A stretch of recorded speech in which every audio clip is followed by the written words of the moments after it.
Hello, and welcome back to Vampire King. Tonight's story is about a marriage that began as a business transaction and nothing more. A bride handed over like a settled debt, a groom who could not even look at her on their wedding day. It is easy to think a story like that can only end in sorrow, but some of the coldest beginnings hide the slowest, sturdiest kind of love. The kind built not from a single spark, but from years of quiet, stubborn work. Tonight we follow a woman sent alone into a dying house, and the immortal king who never expected her to survive it, let alone rebuild it into something neither of them had ever had before, a home. Let's begin. The ink on the marriage register had barely dried before Corvin made his intentions known. He did not draw Wren aside to whisper comfort. He did not look at her the way a new husband was supposed to look at his bride.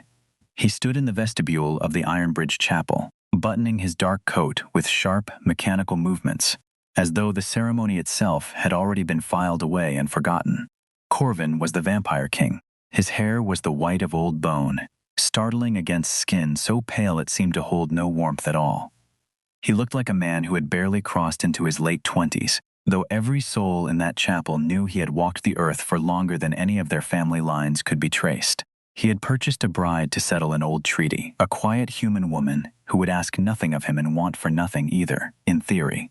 Wren's father, Edmund Calloway, a shipping merchant who had lost his entire fleet to bad debts and worse decisions, had sold his daughter for the exact sum of his ruin, dressed up as a dowry so no one had to say the word aloud. "My carriage will take you north," Corvin said. His voice was smooth and cold, like stones pulled from a winter river. He did not look up from the buttons of his coat as he spoke. "The journey to Hollow Pine takes roughly 5 days. Asheville Manor is isolated. You will find it quiet." Wren stood in her altered silk gown, a dress that had been let out at the seams to fit a body that had grown thinner over months of worry. She was 22 years old. Behind her, 2 paces back, she could hear her father's heavy, nervous breathing, the sound of a man who could not meet his own daughter's eyes. "You are not coming?" she asked. Her voice came out steady. She held on to that steadiness the way a drowning woman holds a plank of wood. Corvin finally looked at her. His eyes were pale gray, endlessly turbulent, endlessly cold, like a sky that could not decide whether to storm. "I have business in Ironbridge," he said. "An allowance will be sent to the estate 4 times a year. The caretaker knows how to reach my lawyer." He turned toward the door without waiting for a reply. "Good day, my wife." That was the whole of their wedding day. The carriage ride north was a slow, steady descent into silence, as the cobbled streets of Ironbridge gave way to the deep, tangled forests of the northern country. Wren felt her old life peel away from her, layer by layer like wet paper. It rained on the 5th day, a driving, bitter sheet of water that turned the dirt road into a river of black mud. When the carriage finally lurched to a stop, Wren looked through the fogged glass and saw Asheville Manor sitting against the darkening sky like a mouthful of rotten teeth. It was a massive timber and stone house, left to rot for the better part of 30 years. The iron gates hung rusted shut. Thick ivy strangled the stone walls. Half the wooden shingles on the roof had simply given up and slid away. The driver helped her down, his eyes fixed firmly on the ground the entire time. He set her 2 small trunks on the wet steps, tipped his hat without a word, and drove off before the last light of day had fully died, eager to be far from the manor before dark. Wren stood alone in the rain. She grabbed the heavy brass handle of the front door and pulled. It groaned, a deep sound of rusted hinges giving way at last, and the door swung open into darkness. The entry hall smelled of wet soot, animal droppings, and air that had not moved in years. Dust lay thick across the wooden floor like a gray blanket. "Hello," she called out, and the word bounced off the damp walls and came back to her, smaller than before. A woman shuffled out of the shadows, small and hunched, holding a stub of candle that barely held back the dark. She squinted hard at Wren. "Who is there?" she demanded. "We have nothing worth stealing. Go away." "I am Wren," she said, squaring her shoulders against the chill. "I am Corvin's wife. I am your new mistress." The old woman let out a dry, rattling cough that might have been a laugh. "Mistress of the damp," she said. "I am Nora. My husband Silas is out back trying to keep the shed from collapsing on our last horse." She peered closer at Wren, studying her like a merchant, assessing damaged goods. "The Vampire King sent you here to die." It was said as a plain question, not an accusation, and somehow that made it worse. Wren looked around the dark, rotting hall, feeling the cold seep straight through the leather of her boots. Corvin had not sent her here to die, not exactly. He simply had not cared enough to consider whether she would. He had purchased a piece of property and stored it away in the woods, the way a man might store a trunk he never intended to open again. He sent me here to live, Wren said, her jaw tightening. Show me a room with a working fireplace. And bring me a broom. The first night was a harsh lesson in staying awake. Nora led her to a bedroom in the east wing, the only room where the roof did not leak directly onto the floor. Even so, the air inside was bitter and biting. The fireplace was choked with old bird nests and dead leaves, and when Silas tried to coax a small fire from it, the smoke poured back into the room so thickly that Wren had to douse it with a pitcher of dirty water before they all choked. She spent that first night wrapped in her damp traveling cloak, shivering on a mattress that smelled of wet leaves and old mice, staring at a ceiling she could barely see. The wind screamed through gaps in the timber. Rats scratched steadily behind the walls, patient and unbothered. She allowed herself exactly 1 minute of tears, pressing her palm hard over her mouth so no sound would escape into that listening house. Crying, she told herself, was a luxury reserved for women who had someone waiting to comfort them. Wren had no one. When the pale gray light of morning finally broke through the cracked shutters, Wren threw off the cloak, her whole body aching from the cold floor beneath the thin mattress. She walked to the cracked wash basin, cracked the thin skin of ice on the water inside, and splashed her face until she felt awake. She opened her trunk and ignored every silk gown her father had packed for her, each one now useless as a snowshoe in July. She pulled out a heavy woolen dress instead, plain and dark, tied a thick apron around her waist, and pinned her hair up with plain iron clips. Then she walked downstairs into the belly of the ruin she was now expected to call home. The silence of the house pressed against her like a physical weight. Nora was in the kitchen, poking listlessly at a weak fire with a stick, and she looked up in genuine shock to see the new lady of the house standing there in an apron rather than silk. "We do not have much for breakfast," Nora warned. "Stale bread, some hard cheese." "It will do," Wren said, taking a bite of the bread, her mind already racing ahead. "Nora, how many rooms can we actually use?" "Use," the old woman repeated, scratching at her neck. "Depends how much you enjoy the rain, this kitchen. Your room upstairs, maybe the old study if you can stand the draft. And the staff." "Just myself and Silas," Nora said, "and a local boy, Finn, who comes to chop wood when we have a coin to spare for him. Where is the quarterly allowance kept?" Nora gave a short, bitter laugh at that. "Allowance. There has not been a single coin sent up this road in 4 years. The old king stopped it before he passed, and this one never bothered to start it again. Silas and I have survived on selling apples in the village." Corvin's words echoed in Wren's mind. An allowance will be sent.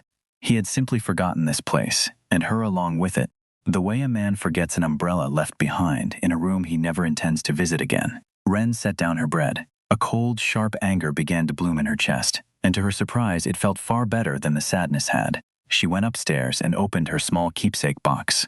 Inside lay a silver hair comb lined with tiny pearls, the one item of real value her father had not managed to sell out from under her. It had belonged to her mother. She carried it down to the yard, where Silas was mending a broken strap with cold, clumsy fingers.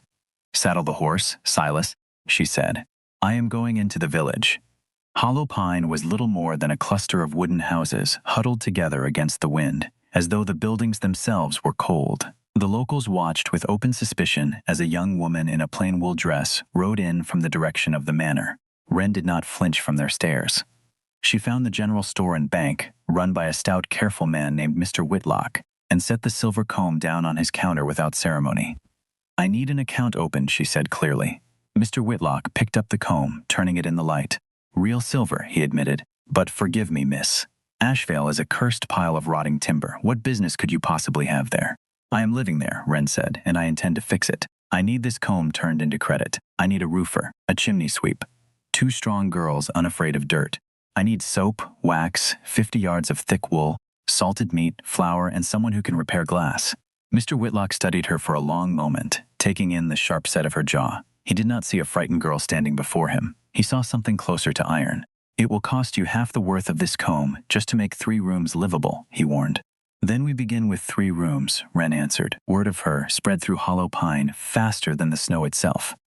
By the time she left Mr. Whitlock's store, a small cluster of women had gathered near the well, pretending to draw water while watching her tie her purchases to the saddle. One of them, a broad woman with flour still dusting her sleeves, called out loud enough to be sure Wren heard it. "That is the one married to the pale devil up the mountain," she said to her companion, not troubling to lower her voice.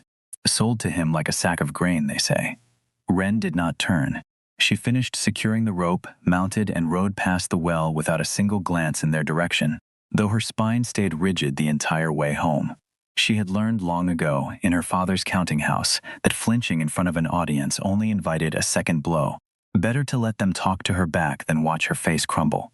The suspicion did not end with idle gossip. When the chimney sweeps first arrived at Ashvale, one young apprentice took one look at the looming iron gates and refused to pass through them at all, muttering about curses and blood debts until his master cuffed him soundly on the ear and marched him inside anyway. Bridget and Nell, the two girls Wren had hired to scrub floors, confessed on their second morning that their own mothers had wept and prayed over them before letting them climb the mountain road. "He does not come here, does he?" Nell had asked, scrubbing hard at a stubborn patch of soot, her voice carefully casual in the way of someone who very much wanted an honest answer. "He is in Ironbridge," Wren told her, which was true enough at the time, and watched the girl's shoulders ease with visible relief. Wren said nothing of her own private suspicion, that a man capable of forgetting his own wife for a year was unlikely to trouble himself over a rotting house in the mountains either. The real labor began the very next morning, and Wren did not stand at a distance pointing fingers while others worked. When the chimney sweeps arrived to clear the enormous flue, she was there beside them, hauling buckets of black soot with her own two hands. When the local girls, Bridget and Nell, arrived carrying brushes, Wren knelt on the bare wood floor right alongside them. Her hands, once soft from a life of leisure, blistered and split within days. The harsh soap burned raw skin, and at night she rubbed animal fat into her palms by candlelight, her arms trembling with exhaustion. They tore the rotted curtains down from every window, letting pale sunlight touch those rooms for the first time in 3 decades. They dragged the moldering rugs into the yard and burned them in a great bonfire that could be seen from the village road. Slowly, the smell of decay gave way to lemon oil, beeswax, and clean wood smoke. She took the kitchen first, because a house lived from its heart outward. They scrubbed the great stone hearth until the brick showed red again beneath the grime, and polished the copper pots until they caught the firelight like small suns.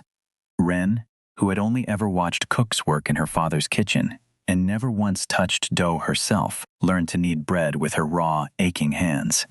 The first time the scent of baking bread drifted through those dark halls, Nora actually wept where she stood. Not every day of that first month went smoothly.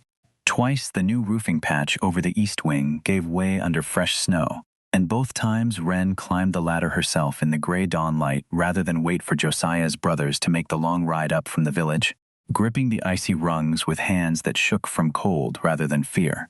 Once, Finn arrived white-faced to report that a section of the old cellar wall had crumbled overnight, revealing a hollow space behind it stacked with rotted crates of the old king's forgotten wine.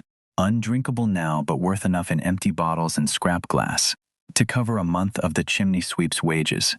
A small stroke of luck that Wren accepted without comment, the way she had learned to accept everything that winter, briskly and without wasted gratitude that might later curdle into disappointment.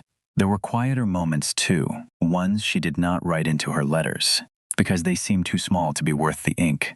An evening when Bridget taught her to card wool by the kitchen fire, laughing at how clumsily Wren's soft merchant's daughter fingers first handled the carding combs. A morning when Nora, unprompted, pressed a small clay pot of her own salve into Wren's raw hands and refused to accept a single coin for it, muttering something about mistresses who worked like hired girls deserving better than store-bought remedies. A night in early December when the first real snow of the season fell thick and silent outside the study window, and Wren sat alone by the fire finishing her ledgers, and felt, for the first time since the church door had closed behind her, something that was not quite happiness but stood close enough beside it that she no longer bothered telling the two apart. By the end of the first month, Wren's hands had grown thick with calluses. There was a permanent smudge of soot along her jaw that no amount of scrubbing seemed to fully remove. And she had 3 rooms that were, for the first time in living memory, warm all the way through. She sat in the study one evening, the roof above her finely sealed against the weather, the fire burning bright and steady in the grate, heavy wool curtains bought in the village, shutting out the worst of the draft. It was not fine, it was not fashionable, it was rustic, and it was hers, and it was deeply, unexpectedly comfortable. She dipped a pen into the inkwell and pulled a sheet of cheap paper toward her. "Corvin," she wrote, "the quarterly allowance has not arrived. I assume your lawyer made an error. I have sold a personal item to cover the immediate repairs to the estate. The roof over the east wing is fixed. The kitchen chimney is clear. Please arrange for 20 gallons of linseed oil, a crate of iron nails, and 50 pounds of coal to be sent on the next freight wagon. Wren. She sealed it with plain wax. No pleas.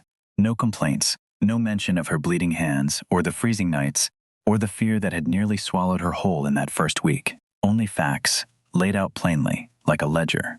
She thought sometimes, in the quiet minutes before sleep, of her father's counting house back in Ironbridge, the tall ledgers stacked along the walls, the smell of ink and dust that had filled her childhood more thoroughly than any perfume. Edmund Calloway had never once raised his voice to her, not even on the terrible evening, he explained, staring at his own hands rather than her face. Exactly what her marriage would purchase him. He had simply grown smaller with every passing year, folding in on himself beneath the weight of debts he refused to name aloud, until the only solution left to him was his own daughter. Wren did not hate him for it, not entirely. She understood ruin now in a way she never had before, understood how quietly and completely it could hollow a person out. But she had promised herself, that first frozen night on the damp mattress with rats scratching behind the walls, that she would not fold the way he had. She would rather blister every inch of her hands than watch herself disappear the same slow, careful way. That resolve had a shape to it now, she realized, standing in her warm, clean study, with the fire cracking steadily behind her. It looked like calluses and a full woodpile and a kitchen that no longer smelled of rot. It looked like Bridget and Nell trusting her enough to laugh in her presence, like Nora's tears over a simple loaf of bread, like Silas tipping his hat to her now with something that had begun, cautiously, to resemble respect rather than pity. She had not asked to be sent away from everything she knew, but she had built something out of the wreckage regardless, stone by stone and coin by coin, and no one, not her father, not the cold king who had abandoned her at a church door, could take credit for a single inch of it. 200 miles south, in the warm, hushed reading room of a private Ironbridge club, Corvin read that letter with a glass of dark wine forgotten in his hand. He looked at the cheap, rough paper for a long moment, then read the words again. The roof over the east wing is fixed. I have sold a personal item. His brow drew together. He had expected letters eventually, if he had expected anything at all. He had pictured desperate, tear-stained pages begging to be brought back to the city. He had half expected her father to appear on his doorstep, demanding better treatment for his daughter. Instead, he had received a materials list and a blunt reminder of an unpaid debt. He summoned his lawyer the following morning. Mr. Pratt, a nervous, careful man, flipped through his heavy ledgers with visibly trembling hands. Yes, my lord, the Ashvale allowance was halted by the old king. You never gave the order to resume it. Something strange pulled tight in Corvin's chest, not quite guilt, but the sharp discomfort of a duty left undone. He had sent a young human woman to an isolated ruin, and through simple carelessness had left her without a single coin. And yet she had not died. She had sold her own mother's comb to fix his roof rather than send him a single word of complaint. Resume it, Corvin said sharply. Send the back payments, and send whatever else she has asked for. Oil and nails. Autumn folded into winter, and at Ashvale the pace of change only quickened. Corvin's money, once it finally arrived, changed everything it touched. Wren did not spend a single coin of it on silk or ornament. She hired men from the village to shore up the collapsing barn. She bought vast stores of firewood, enough to see them through the worst months. She paid the village weaver to make heavy rugs to cover the cold stone floors. A rhythm settled over the house, steady as a heartbeat, and the old crushing silence of the ruin was simply gone, replaced by the sound of an axe splitting wood in the yard, and the bleating of 3 sheep Wren had bought to keep the overgrown grass in check. Wren found that she loved the rhythm of it. She loved waking before the sun, breathing in the sharp cold air, and descending into a warm and busy kitchen. She loved the way Bridget and Nell looked to her for direction, not because she was any king's wife, but because she outworked every soul in that house without complaint. By late autumn, even the village had begun to soften toward her, though slowly and with the particular stubbornness of mountain people who did not trust anything that changed too quickly.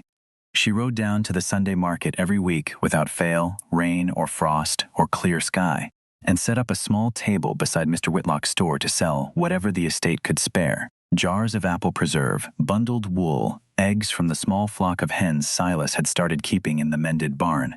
At first, the villagers bought from her only when no other stall offered the same goods. By November, they sought her out first, because her preserves did not spoil and her prices did not shift with a stranger's face. The same broad woman who had called her the pale devil's wife at the well now nodded to her outright each week, and once even asked gruffly whether the roof over the east wing had held through the last storm, as if she had been keeping track of the repairs the entire time without ever admitting it aloud.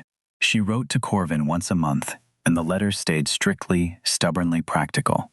Corvin, the apple trees have been cut back. The apples paid for a new iron stove for the staff quarters. The west wall came down in the last storm. I have hired men to rebuild it. In Ironbridge, Corvin found himself waiting for those letters, a strange and unfamiliar habit for a man who had waited on nothing and no one in centuries.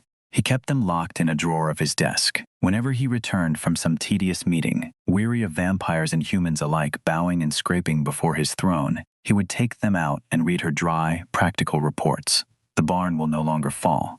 The north chimney is clear. He tried to picture her writing them, and realized with some discomfort that he could barely remember the shape of her face.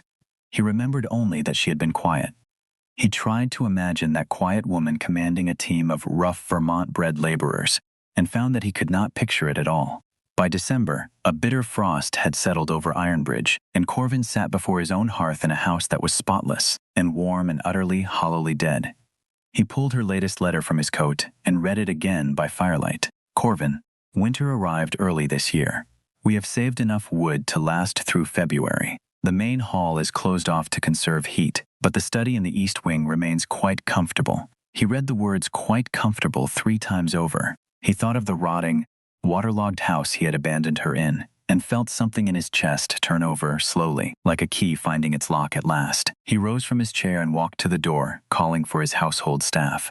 "Pack my bags," he said. "Are we removing to the city estate, my lord?" his manservant asked. "No," Corvin said, staring out at the gray winter sky beyond the window, a sudden fierce curiosity cutting through the numbness he had carried for years like a second skin. "Have the carriage prepared for rough roads.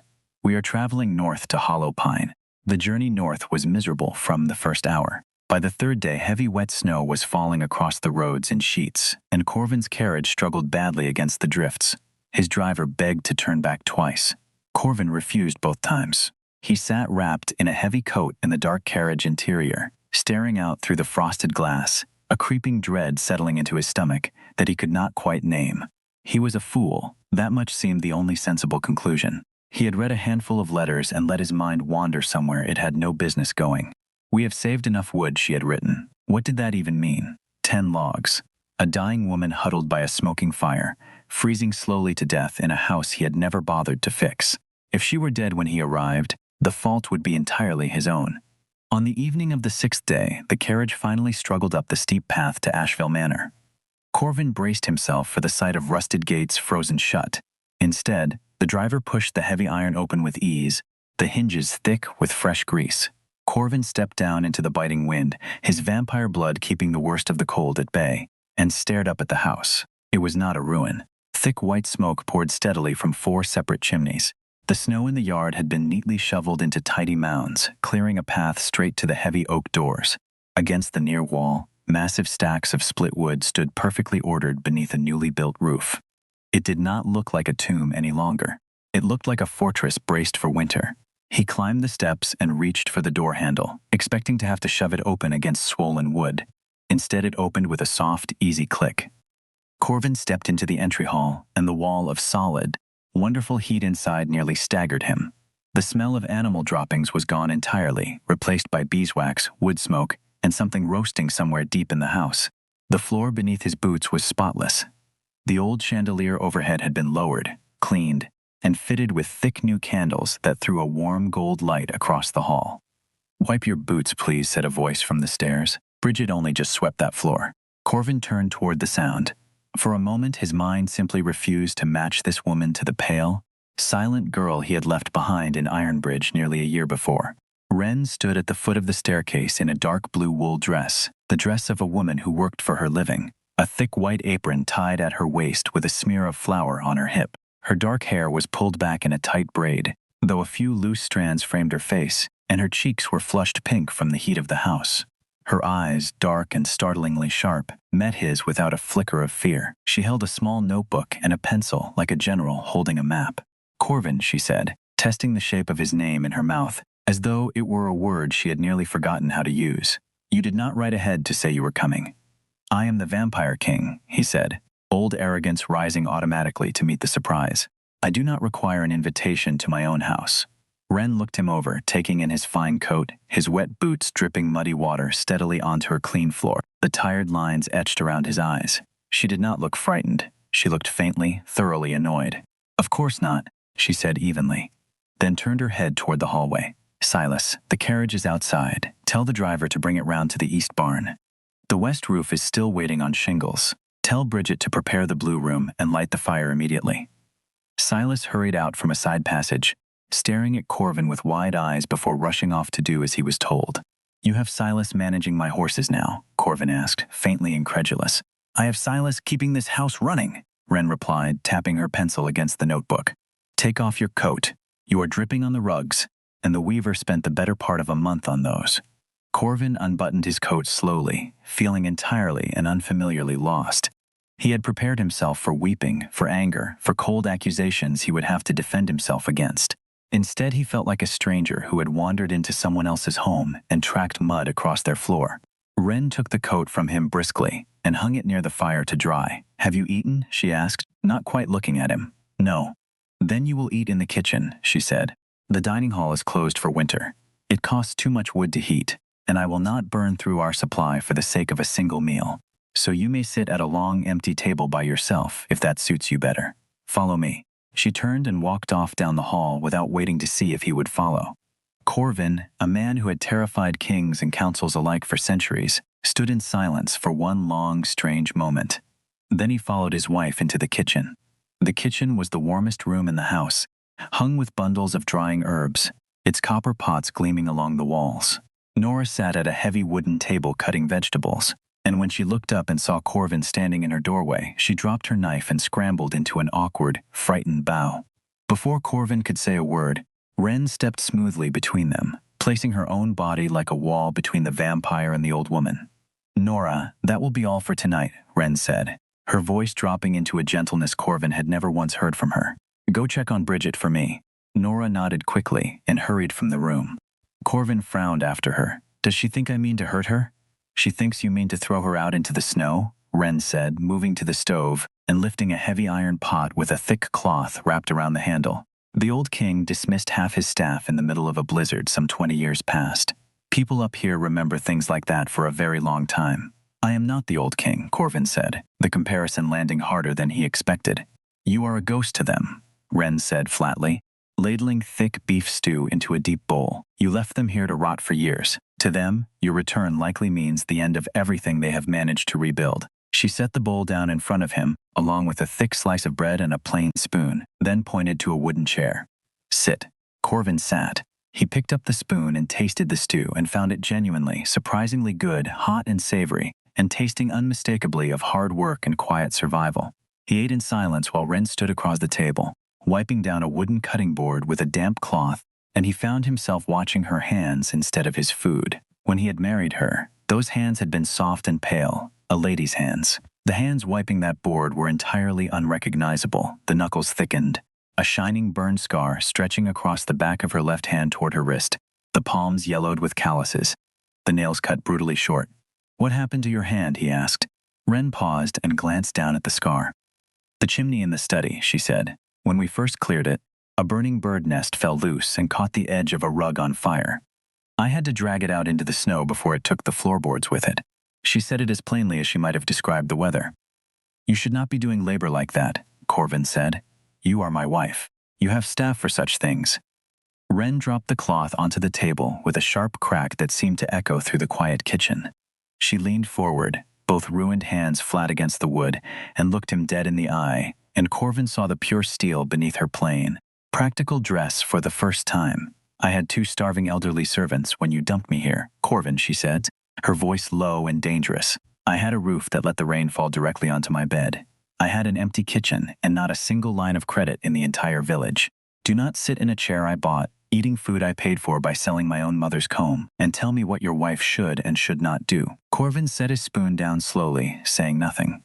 I worked, she continued, her eyes burning, because the alternative was freezing to death in a silk dress, while waiting for a husband who was never coming. I chose to live. If that offends you, you are welcome to return to Ironbridge in the morning. The silence that followed stretched thin and tight across the kitchen. Corvin looked at the fire in her eyes and understood, with a strange, sinking clarity, that he had spent his entire long life surrounded by people who managed him with either fear or flattery. Wren was doing neither. She was furious and proud and entirely, unassailably right. "I am not returning to Ironbridge," he said quietly at last. "Why are you here?" Wren asked, arms crossed now, guarding herself. Corvin looked down at his own hands, pale and smooth, and he realized with sudden discomfort, entirely useless. "I received your letters," he said, meeting her gaze again. "I read about the roofs, the wood, the stone, and I sat in a house worth 20 times this one and understood something I had been avoiding for a very long time." He paused. "I understood that you had built a home, and that in all my centuries I have never once had one of my own." Wren studied him for a long moment, the anger in her shoulders easing just slightly, replaced by something warier.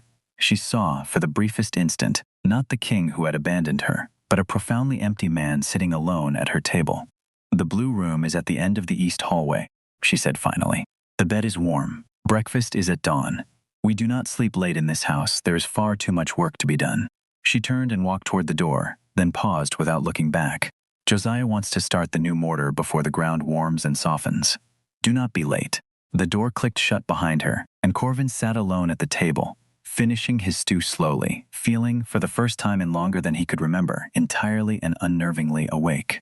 Corvin woke the next morning to a sound he had not heard in over a century, an absolute and total silence. In Ironbridge, mornings arrived full of street noise and whispered servants moving through the halls. Here there was only the wind pressing against thick glass. He lay beneath a mountain of wool blankets and for one disoriented moment waited for a servant to arrive with hot tea before remembering exactly where he was. He threw off the blankets and dressed quickly against the biting cold, pulling on thick trousers, heavy boots, and a plain dark sweater that felt strange against skin used to fine linen. When he reached the kitchen, the sun had barely begun to rise, painting the snow outside in shades of pale gray. The kitchen was already alive with motion. Silas dragged a sack of flour across the floor. Bridget scrubbed furiously at an iron pan. Wren stood at the long wooden table, a steaming mug of tea in one hand, reading off a list of tasks to Finn, the local boy who ran errands for a few coins. "Tell Mr. Whitlock we need the hinges by Thursday," Wren was saying. "If he claims the ironmonger is delayed again, tell him I will ride down myself and speak with the man directly." "Go," Finn ran off. Wren turned and looked Corvin over, taking in his tousled white hair and plain sweater without comment.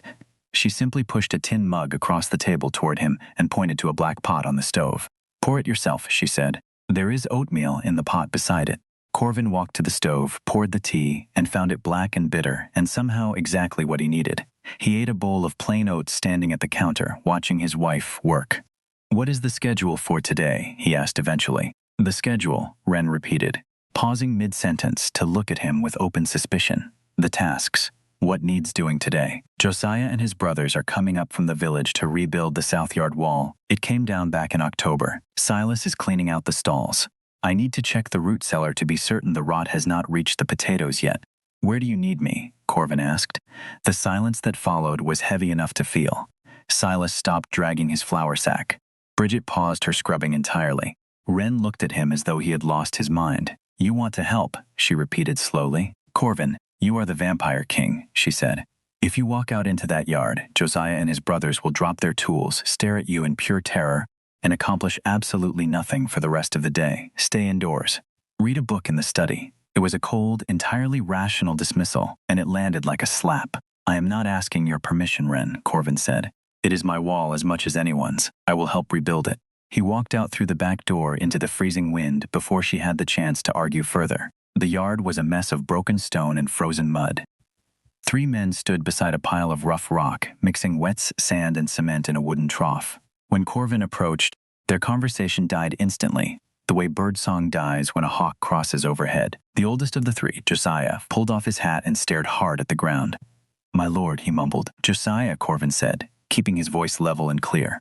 "Which stones need moving?" Josiah stared past him, silently praying, it seemed, for Wren to appear and reclaim her husband.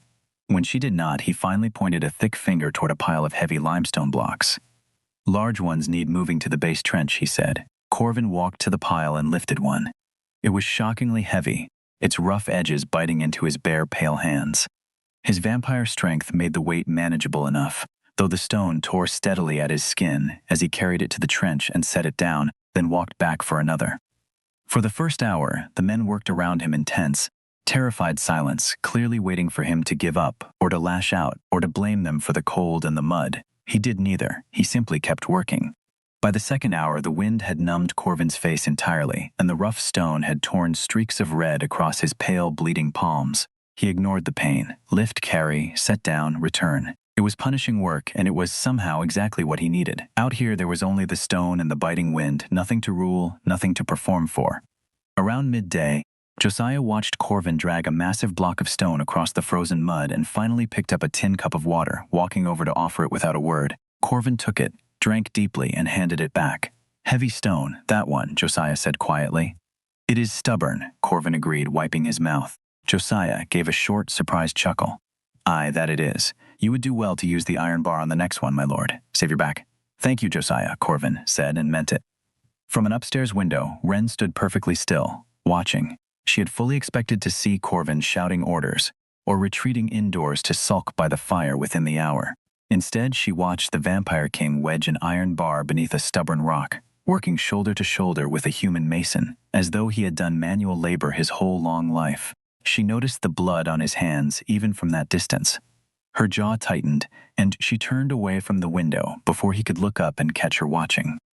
That night, Corvin sat in a wooden chair in his room, studying his torn and dirty hands in the candlelight. A soft knock broke the quiet, and the door opened before he could answer. Wren stepped inside carrying a bowl of steaming water, a clean towel, and a small jar of pale yellow paste. She wore her heavy robe, her hair loose from its braid for the first time he had seen. She took one look at his hands and sighed audibly. Put your hands in the water, she ordered, setting the bowl on the small table beside him. Corvin submerged his hands, and the water, laced with salt and some sharp herb, burned fiercely enough to make him hiss through his teeth. Keep them there, Wren said, pulling up a stool across from him. They sat in silence for a while. Corvin watched her. The armor she wore during the day seemed to soften in the dim candlelight, and he noticed, not for the first time, that her own hands bore scars that matched his fresh ones almost exactly. Josiah told me you moved 50 sts today, Wren said at last quietly. It felt closer to 500, Corvin admitted. He said nothing else the entire day about it either. She finally looked up and met his eyes. Why are you doing this, Corvin? You could have sent a dozen strong men up from Ironbridge. You did not need to ruin your own hands over a stone wall. If I sent men, they would be working for a ghost, Corvin said, his voice low and unusually honest. I am trying to become something else. A man, perhaps, rather than only a title. Wren scoffed softly, though there was less bite in it than before. You are an ancient king. A title is only a coat, Corvin said. It covers the skin, but it does not change the bones underneath it. When I married you, I believed I was completing a simple transaction, a duty settled and closed. I sent you here because I could not bear to look directly at what I had actually done. I purchased a human being, and then I buried her out of sight and called it a marriage. Yes, Wren said quietly. You did. I was a coward, Corvin said, and the words seemed to hang heavy in the small room. I existed, and I did nothing more than that, for longer than I can properly account for. And then your letters began arriving, and they were proof of life, proof that while I sat rotting comfortably in a warm room, you were out here in the freezing rain, dragging something dead back into the light. You were fighting for something. I wanted to know, finally, what that might feel like. Wren studied him for a long moment, and something in the ice she had carefully built around herself cracked, just a fraction. She reached into the bowl, drew out his right hand, and dried it carefully with the rough towel, her touch not gentle exactly, but precise and sure. She opened the jar of paste, which smelled faintly of pine and rendered fat, and began working it into the torn skin of his palm. This will stop the rot from setting in, she said, her voice deliberately clinical. Tomorrow you will wear leather gloves. If you ruin your hands entirely, you become useless to me, and I have no time to nurse a crippled king back to health. A faint, tight smile pulled at the corner of Corvin's mouth. Yes, Wren. She moved on to his left hand. You do not get to arrive here and mend everything with a few days of hard labor, Corvin, she said. You do not get to lift a handful of stones and simply erase the months I spent shivering alone in the dark. I know, he said. I am not asking for a clean slate. I am only asking for a shovel. Wren finally looked up, her dark eyes locking onto his pale ones, and the silence stretching between them no longer felt empty. It felt heavy and expectant, as though both of them were waiting to see who would move first. She finished rubbing the paste into his palm, then stood, wiped her hands on her apron, and lifted the bowl. "Breakfast is at dawn," she said, walking toward the door. She paused there without turning around. "Josiah wants to lay the mortar before the ground softens too much. Do not be late." January arrived with a roar. The weeks leading into deep winter reshaped the rhythm of life at Ashvale entirely. Corvin did not return to Ironbridge. He worked. His fine shirts wore through at the elbows and were replaced with coarse wool bought from the village. His pale hands, even beneath the gloves, thickened steadily with calluses. He learned to split firewood in one clean stroke. He learned that Wren only drank her tea black once the rest of the household had eaten first. He learned that she ruled the house not through fear, as every other authority he had known, but through plain, undeniable skill. They did not speak of love, not directly. They shared ledgers instead. They sat on opposite ends of the heavy study table late into the night, the fire cracking steadily between them, calculating together the cost of new shingles, the price of grain, the wages owed to Josiah and his brothers. It was a courtship made of numbers and timber and quiet survival, and somehow it suited them both better than any romance either had been raised to expect. One evening in the middle of January, Wren found Corvin standing at the woodpile long after the last of the light had gone, methodically splitting logs by the pale glow of a lantern hung on a nail. She stood in the doorway a moment, arms crossed against the cold, watching him work through the motion with a steadiness that surprised her. No wasted strikes, no wild swings, only the same patient rhythm she had come to associate with everything he did once he had decided to do it properly. "You have done this before," she said finally. "Not in several centuries," he admitted, setting the axe down and rolling one aching shoulder. "There was a time, long before I wore any title at all, when splitting wood was simply how a man kept his family from freezing. I had forgotten the feel of it until Silas handed me the axe last week and walked away without a word of instruction. I nearly took my own foot off the first afternoon." Wren allowed herself a small, surprised laugh at that, the sound catching her almost as off guard as it caught him. "Tell me about it," she said, stepping closer and settling onto an overturned crate near the woodpile. "Before the crown, before any of this." Corvin considered her for a long moment, as though weighing whether the truth would cost him something, then sat down on the frozen ground across from her anyway. "I was born the youngest of 4 sons to a minor lord who owned considerably more land than sense," he said. "I was never meant to inherit anything at all, which suited me fine, since I had no particular love for ledgers or titles even then. I wanted only to build things. I apprenticed briefly under a stonemason before the sickness that changed me found its way into my blood. After that, inheritance became rather beside the point. My brothers died. My father died. The crown simply had nowhere else to land. You never wanted it," Wren said slowly, watching his face in the lantern light. "I wanted a life I never got to finish living," Corvin said. "I have spent centuries since collecting titles and treaties and obligations instead, filling the space where that life should have been. It was easier than admitting the space was still empty. Your letters were the first thing in longer than I can properly measure that made the emptiness impossible to ignore any further." Wren said nothing for a while, only watched the lantern light flicker across the fresh calluses forming on his palms, twin now to her own. "Finish it now then," she said eventually, nodding toward the axe resting against the woodpile. "There is no shortage of unfinished things around this house for a stonemason who never got to finish anything." Corvin looked at her for a long moment, something unguarded moving behind his pale eyes, and picked the axe back up without another word, and Wren stayed seated on the crate long after the cold had properly settled into her bones, simply watching him work. The peace of that winter did not go entirely unchallenged. In the first week of February, a rider arrived from Ironbridge in the black and silver livery of the royal household, his horse lathered from the hard climb, carrying a sealed letter from Mr. Pratt that Corvin read standing in the entry hall while snow melted off the messenger's cloak onto Wren's clean floor. "The council grows restless, my lord," the letter read. 3 border disputes await your judgment, and Lord Ashcombe has twice requested an audience regarding the southern trade routes. Your continued absence invites certain undesirable speculation among the older families." Corvin folded the letter slowly and stood a long moment in silence, and Wren, watching from the study doorway, felt the old cold formality settle back over his shoulders like a familiar coat he had nearly managed to forget he owned. "You must go back," she said, and was surprised by how flat and reluctant the words sounded even to her own ears. "I do not have to do anything," Corvin said, though the tightness in his jaw told a different story. But he spent that night at the study table writing letters of his own late into the candlelight, and by morning he had made his decision. He did not return to Ironbridge.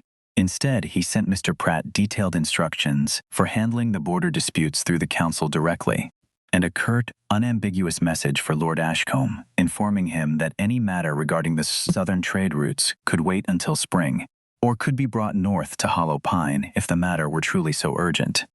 The rider left the following morning looking faintly stunned, as though he had expected to be sent back with his king in tow, and instead carried only a stack of sealed correspondence and a king's continued absence. "You will make enemies doing that," Wren said that evening, watching him seal the last of the letters with his signet ring. "I have made enemies doing considerably less useful things for 3 centuries, Corvin said. "Let Ashcombe wait. He has waited on far pettier matters than this before, and the southern routes will still be there in April." He looked up and caught her watching him, and something almost sheepish crossed his face, an expression that sat strangely on a man who ruled half a continent. "I find I am not finished here yet," he added, more quietly. A second letter arrived in early March, considerably less patient in tone, and a third not 2 weeks after that, until finally Corvin agreed to a narrow compromise: a single week in Ironbridge to settle the worst of the council's grievances in person, with his return north already fixed on the calendar, before he ever climbed into the carriage. Wren stood on the front steps to see him off, arms crossed against the cold, and found herself unexpectedly unsettled by the sight of the carriage disappearing down the mountain road, the house behind her suddenly quieter than it had any right to feel after only a single year of his presence in it. He returned on the 8th day, a full day earlier than promised, his fine city coat already discarded somewhere along the road in favor of the coarse wool waiting for him in his saddlebag. Nora spotted the carriage first and let out a startled, pleased cry that brought half the household running to the yard, and Wren, standing in the kitchen doorway with flour still on her hands, felt something in her chest loosen at the sight of him striding up the path, snow-catching in his white hair, looking for all the world like a man returning home rather than a king inspecting a distant holding. "Ashcombe sends his regards," Corvin said dryly, stamping the snow from his boots, "and a formal complaint about my priorities, which I have already forwarded to the fire." Then the storm arrived. It was a Tuesday, when the sky turned a bruised, sickly yellow. By dusk, the wind was screaming steadily, driving sheets of ice against the window panes hard enough to rattle them in their frames. The temperature dropped so sharply that the very stones of the house seemed to groan in protest. At midnight, Corvin was jolted awake by a tremendous cracking sound somewhere outside. He threw off his blankets, pulled on boots and a heavy coat, and ran down the dark hallway. He met Wren at the top of the stairs, a lantern shaking in her grip, her face drained of color. "The West Barn," she said, real panic breaking through her usual composure for the first time since he had known her. "The roof was never finished properly. The sheep are inside, so is Silas's horse." "Stay here," Corvin ordered. "No," she snapped, already moving past him toward the stairs. When they forced the heavy doors open, the wind nearly knocked them both flat. The yard had become a storm of blinding white. Corvin caught Wren's arm and pulled her forward through deep drifts of snow toward the barn, a massive old timber structure whose roof he could see sagging dangerously under the weight of the ice, even through the driving snow. Another brutal gust hit, and a sickening crack echoed out over the roar of the storm. The main center beam was giving way. Silas was already there, hauling frantically at the frozen barn doors. "Get the animals out," Corvin shouted over the wind, shoving Silas aside to throw his own weight against the wood until the doors finally gave. Inside, chaos reigned, sheep bleating in raw terror, the horse kicking wildly against its stall. Above them, the massive beam groaned again, louder, and splinters began raining down from the roof. "The beam is breaking," Silas shouted. "We cannot get them all out in time." Corvin looked up at the straining wood, then at the terrified animals below it. If the roof came down, it would crush every living thing sheltering beneath it. And those animals were the wool, the eggs, the small fragile independence Wren had built with her own 2 hands over the course of a brutal year. He ran toward the center of the barn. "Corvin, no," Wren screamed from the doorway. He did not stop. He grabbed a massive length of timber they had set aside to brace the stone walls, a beam meant to be lifted by 3 grown men working together, and hoisted it upright with strength born of desperation as much as anything supernatural. Wedging it directly beneath the failing center beam, he wrapped both arms around the rough wood and planted his boots deep into the frozen dirt floor. "Hurry, Corvin," Wren shouted, half in fear and half in something that sounded, even to her own ears, dangerously close to prayer, though she had not prayed sincerely since the morning of her wedding.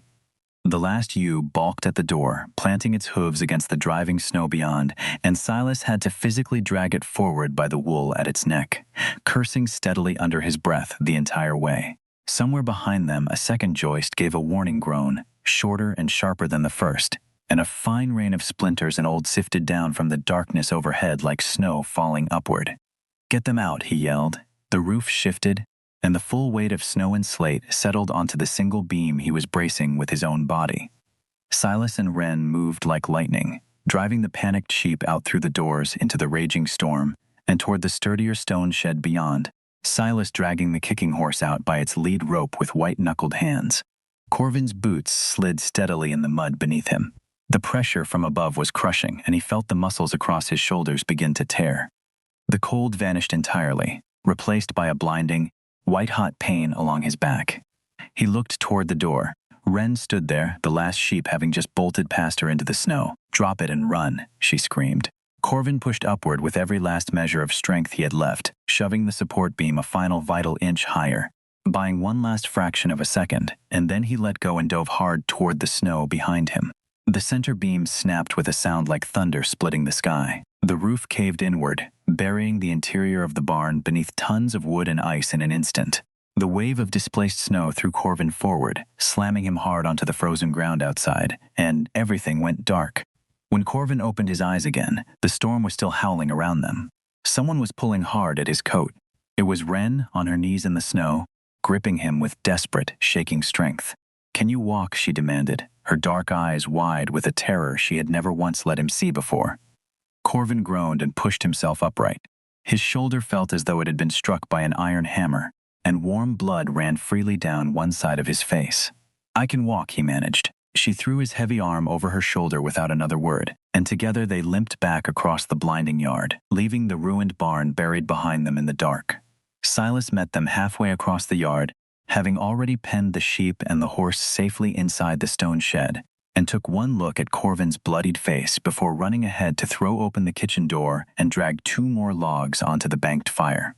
Nora appeared moments later in her nightgown, a wool blanket already gathered in her arms, and for once said nothing at all about propriety or rank, only wrapped the blanket around Corvin's shoulders herself as he sank onto the stool by the hearth, her weathered hands surprisingly steady despite the fear still plain on her face.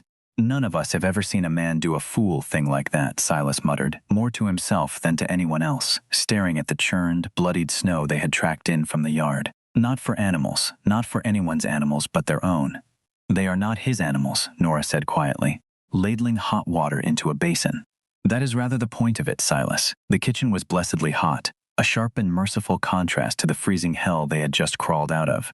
Corvin sat shirtless on a wooden stool near the fire, his pale skin blooming with dark bruises, his right shoulder already turning an ugly shade of purple. The cut along his cheek had finally stopped bleeding, but a deep, relentless ache had settled into his back and would not let go. Wren stood behind him, pressing a cloth soaked in hot water and herbs gently against the worst of the bruising. Corvin winced sharply at the contact. "Hold still," she murmured, and all the earlier fury had drained out of her voice completely. The cold armor she had worn for months seemed to have shattered somewhere out there in the snow.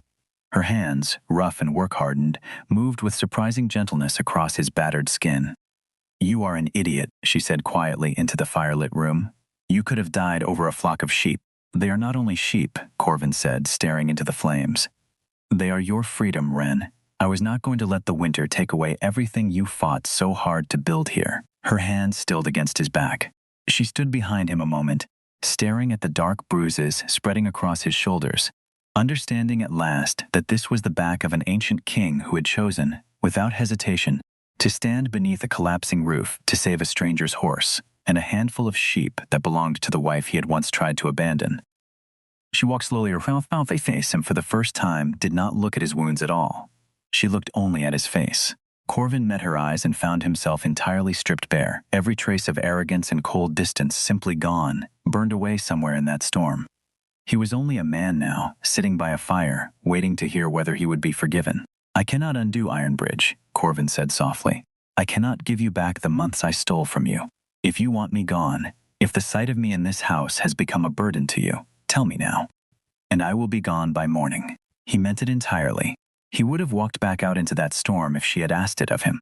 Ren looked at him for a long moment, thinking of the terrified young woman she had once been, abandoned in a decaying tomb of a house with nothing but a father's debt for company. She had hated him for that, thoroughly and completely, and had built her fortress specifically to keep the whole world out, himself included. But the man sitting in front of her now was not that man, not entirely. This was the man who had hauled stone beside frightened villagers without complaint, who had eaten plain bread without a single word of protest, who had just risked his very existence for the sake of her sheep and her horse and her home. She reached out and traced the line of his jaw with careful fingers, stopping just below the fresh cut along his cheek. "You gave me an empty house, Corvin," she said, her voice trembling only slightly. "I hated you for it, but it forced me to discover exactly who I was underneath everything I had lost." Corvin leaned into her touch as though it were the first warmth he had felt in centuries. "And who are you?" he asked quietly. "I am the woman who rebuilt Ashvale," Ren said, her eyes bright in the firelight. "And I do not build something with my own 2 hands only to cast it aside." She stepped closer. Corvin reached up, his large, bruised hands settling gently at her waist. "You do not get to leave, Corvin," she told him, her voice dropping to a fierce whisper. "You broke your back for this house. You bled in its dirt alongside the rest of us. You belong to it now. You belong to me." Corvin let out a breath that sounded almost like a sob and pulled her down against him, burying his face in the warmth of her neck. His arms wrapped fully around her, drawing her against his chest, and Ren held him there, running her fingers slowly through his white hair while the wind howled uselessly against the stone walls outside, trying and failing to tear the house down around them. Spring came late to the mountain that year, arriving almost shyly, a few stubborn green shoots pushing up through the last patches of gray snow along the south wall. By the time the ground had softened enough to work, Corvin's shoulder had healed into nothing more than a faint ache on cold mornings, and the ruined west barn stood waiting, its collapsed roof finally cleared away, its foundation swept clean and ready for whatever would rise there next. Josiah arrived at the start of the thaw with fresh timber loaded onto 2 wagons, and this time no one in the yard flinched when the Vampire King walked out to meet him with his sleeves already rolled to the elbow. They built it together, in the way that had become simply how things were done at Ashvale now, without ceremony, without anyone standing apart to give orders while others carried the weight. Corvin learned to set a post plumb under Josiah's patient instruction, swearing under his breath the first 3 times the level rolled off center, until by the 4th attempt his hands remembered the trick of it on their own. Ren spent her mornings in the new kitchen garden she had marked out along the south wall, turning the thawed earth with a spade nearly as tall as she was, planting rows of beans and squash beside the herbs Nora swore by for every ailment from fever to heartbreak. In the afternoon, she carried water and nails out to the barn site, and more than once found herself simply standing at the edge of the frame, watching her husband hammer a beam into place beside men who had once refused to look him in the eye, laughing now at some joke Josiah had made at his expense. Nora took to leaving an extra plate at the kitchen table without being asked, and Silas had stopped calling him my lord altogether sometime in March, settling instead on Corvin offered plainly, the way one man addresses another he has come to trust. Even the village shifted, slowly and without any single dramatic turn. When Ren rode down for the Sunday market in April, the broad woman by the well asked after the new barn roof before she asked after anything else, and pressed an extra jar of honey into Ren's basket at the end, refusing payment with a wave of her hand that said more than any words could have. On the evening they raised the final beam. The whole small household gathered in the yard to watch it settle into place, Josiah's brothers cheering loudly enough to startle the sheep, Finn climbing halfway up the new frame before Nora hauled him down by the collar. Corvin stood back from the noise for a moment, watching it all, the golden evening light catching in his white hair, and Ren came to stand beside him, her shoulder brushing his, both of them quiet amid the celebration. "We will need a second flock by autumn," she said, studying the finished barn with the same critical eye she turned on everything. "This one is far too fine to sit half empty." "Then we had better start the fencing tomorrow," Corvin said, and there was no arrogance left at all in the way he said we, only the plain, settled certainty of a man who had finally found the life he had been quietly hunting for across several centuries, and had no intention of losing it again. I think what stays with me most about a story like this one is how quietly real love actually announces itself, so far removed from the version we are usually sold. It rarely arrives as a single spark or a grand gesture. More often it looks like showing up, day after unglamorous day, doing the unremarkable work of keeping a roof over someone's head and a fire lit against the cold. Wren was never rescued by Corvin, not really, and I think that detail matters more than almost anything else in the telling. She rescued herself first, with blistered hands and a stubborn refusal to simply lie down and disappear into the role she had been handed. Corvin's task, once he finally understood it, was never to save her. It was only to become someone worth standing beside, someone willing to bleed a little in her dirt before he ever earned the right to call that house, and that woman, his own. There is something worth sitting with there, especially for anyone who has ever built a life out of circumstances they never chose for themselves, out of a hand dealt by someone else's mistakes or debts or carelessness. The version of security we are taught to chase, the signed contract, the comfortable bank balance, the distant marriage, rarely holds up against a real storm. What holds is the wood you split yourself, the wall you mortared with your own hands, the quiet, unglamorous devotion of someone who will stand beneath a collapsing roof simply so that you can go on living. I think that is worth remembering the next time life hands you an empty house and calls it a gift. Sometimes the emptiness is not a punishment at all. Sometimes it is only the space you needed to finally discover what you are capable of building, and who, in the end, turns out to be worth building it with. Thank you for spending this hour with Wren and Corvin. If their story stayed with you, consider subscribing for more tales from the world of Vampire King, and I will see you in the next one.